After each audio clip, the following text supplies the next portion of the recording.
Court records confirm what Fox 4 News reported Friday, that murder charges were dropped against two defendants in a deadly stabbing and cover-up.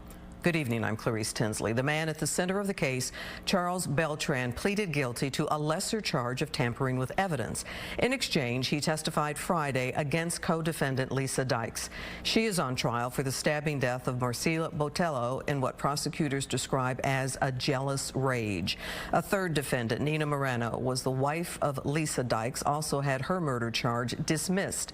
Prosecutors say Dykes committed the murder. Beltran and Marano went along with the cover-up, and the two women eventually fled the country. Fox 4's Alex Boyer walks us through today's testimony. Alex.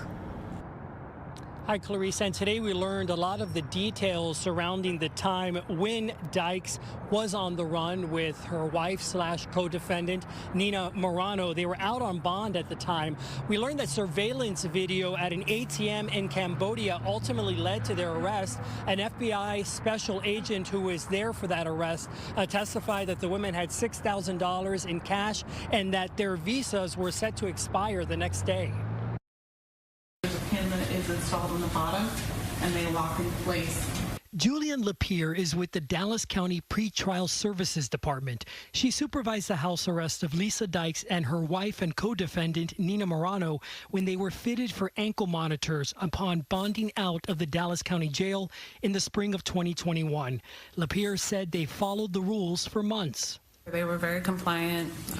They were very responsive. But on Christmas morning, Lapierre said that all changed. It appeared that their devices simultaneously were disabled. Due to the long holiday weekend, Lapierre said it wasn't noticed until December 27th, 2 days later. Within a few hours, a judge issued warrants for their arrests, but Dykes and Marano were already out of the country. Airport records indicate they left the U.S. on Christmas Day and headed 9,000 miles away to Cambodia in Southeast Asia. Individuals from the FBI Dallas office reached out to me and said that there were two individuals who were suspected of murder in the Dallas area. Lisa Dykes is on trial for the murder of 23-year-old Marisela Botello. Over the course of the 5-day trial, the prosecution has tried to paint Dykes as a jealous woman who stabbed Botello to death inside Dykes' Mesquite home when she caught Botello in bed with her lover, Charles Beltran, the third defendant in this case. The FBI's Kathleen Nichols said they were able to locate Dykes and Marano in a seaside town outside of the capital through various ATM transactions. A taxi driver pointed out the house where they were living.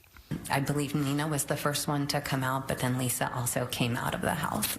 Pictures show what the women look like upon their arrest. Cambodian National Police officers located several cell phones and laptops inside the rented home. Agent Nichols recalled her initial interaction with Dykes. Lisa looked at me and said, "What jurisdiction do you have here?"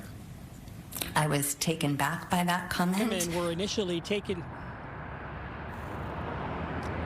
women were initially taken to a hospital detention center since they tested positive for COVID. They were eventually transferred back here to Texas. Under cross-examination, defense attorney Heath Harris contends that Dykes fled the country because she felt she could not get a fair trial.